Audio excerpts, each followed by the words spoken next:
नमस्कार मंडळी, स्वागत आहे तुमच्या सर्वांचं चटकमटक या आपल्या चॅनलवर। आज आपण पाहतोय काळ्या घेवड्याचा भात। त्यासाठी लागणारे साहित्य आपण बघूया। इथे मी आंबे मोहर तांदूळ 1 वाटी स्वच्छ धुवून त्यातलं पाणी काढून घेतलाय। त्याचबरोबर अर्धा टोमॅटो मी इथे कट करून घेतलाय। काळा घेवडा आहे सोललेला, तो अर्धा वाटी घेतलाय। एक कांदा कापलेला घेतलाय। हे एक वाटण आहे ज्याच्यामध्ये मी कोथिंबीर, हिरवी मिरची, अद्रक, लसूण आणि थोडंसं मीठ टाकलंय आणि ओबडधोबड वाटून घेतलंय। त्याचबरोबर मी इकडे 2 ते 3 मिरच्या मधून तोडून 2 भाग करून घेतलेले आहेत। आणि मसाल्यामध्ये आपण फक्त मीठ आणि हळद वापरणार आहे। कमी साहित्यामध्ये आपण हा भात बनवणार आहे जो अतिशय स्वादिष्ट बनेल। आता आपण एका टोपामध्ये 1.5 चमचा तेल घेतोय। जास्त तेलही लागत नाही यासाठी। 1.5 चमचा आपण इथे तेल घेतलंय। तेल थोडंसं गरम होऊ देऊया। आपलं तेल छान तापलेलं आहे। त्यामध्ये आपण ह्या मधून तोडलेल्या मिरच्या घालून घेऊया।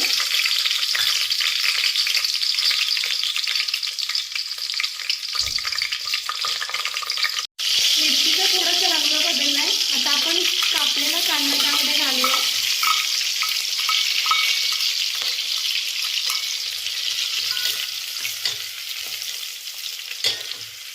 कांदा थोडासा लाल होईपर्यंत परतूया।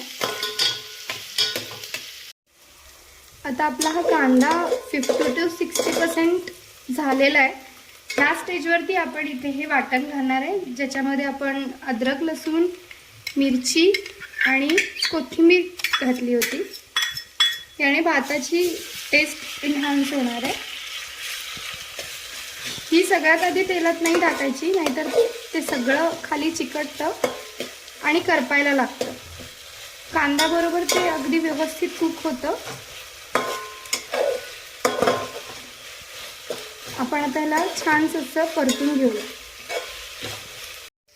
अद्रक लसूणचा कच्चा वास जाईपर्यंत आपण छान असं त्याला परतून घेतलेलं आहे।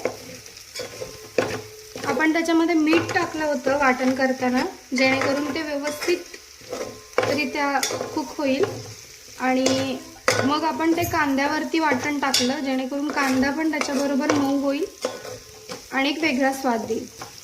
आता या स्टेजवरती थोडंसं आपल्याला जाणवतं की इथे चिटकायला लागलं। त्या स्टेजवरती तुम्ही टोमॅटो टाका त्याच्यामध्ये।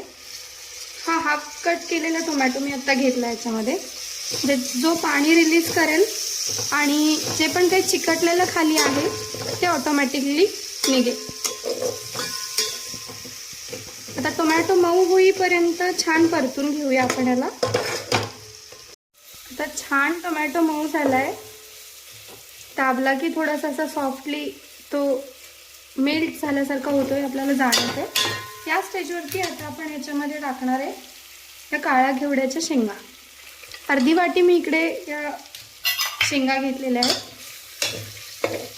आणि याला आता छान परतून घ्यायचंय। ही स्टेज आपण मिस नाही करायची, त्याला इथे परतायचंच, कारण ह्याचा वास मग तो सुंदर भाताला लागतो।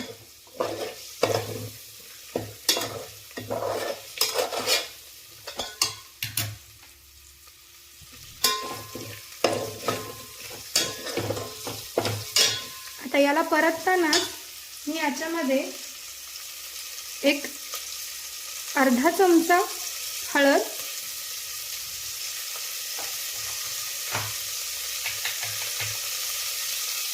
आणि एक मोठा चमचा भरून मीठ घालते। तुम्ही तुमच्या अंदाजाने मीठ घालू शकता चवीनुसार।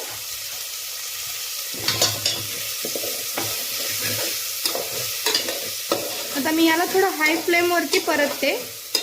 त्याला मीठ घातलंय त्यामुळे ते छान परतलं जात आहे।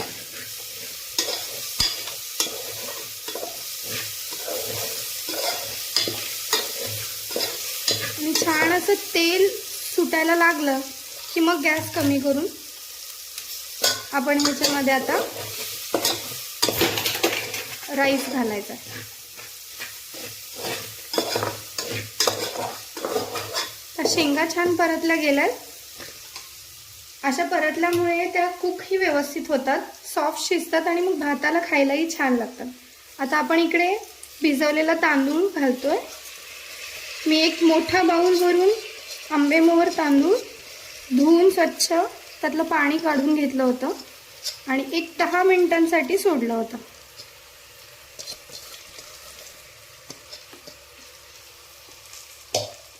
आता हे तांदूळही याच्याबरोबर छान परतून घ्यायचं. मी इकडे कोणत्याच लाल तिखट मसाल्याचा वापर केलेला नाहीये. आपण इथे मिरचीचा वापर केलाय आणि त्याचाच स्वाद याला छान येतो.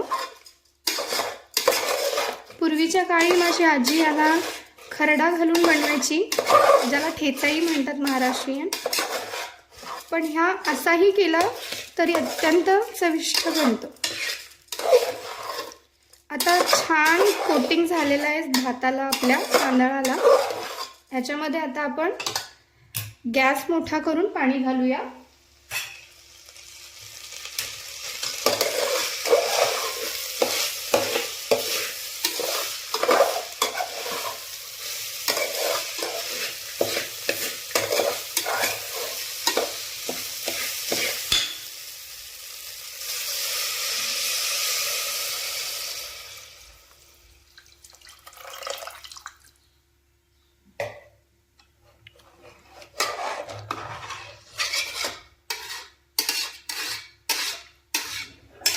मला हा भात वैयक्तिक थोडासा मऊसर खायला आवडतो.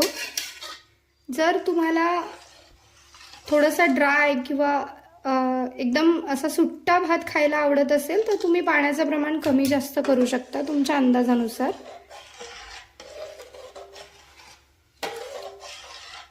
आता हे सुंदररित्या मिक्स करून झालेलं आहे. ह्याला आता उकळी येऊ देऊया आणि मग ह्याला मंद आचेवरती झाकून एक 10 ते 15 मिनिटांसाठी कुक करूया. आता बघूया आपला भात झालाय का. पाणी आटलेलं आहे.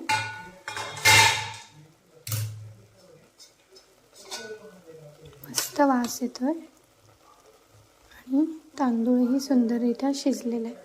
तुम्ही या भातासाठी कोणताही वासाचा तांदूळ वापरू शकता, जसं इंद्रायणी किंवा बासमती.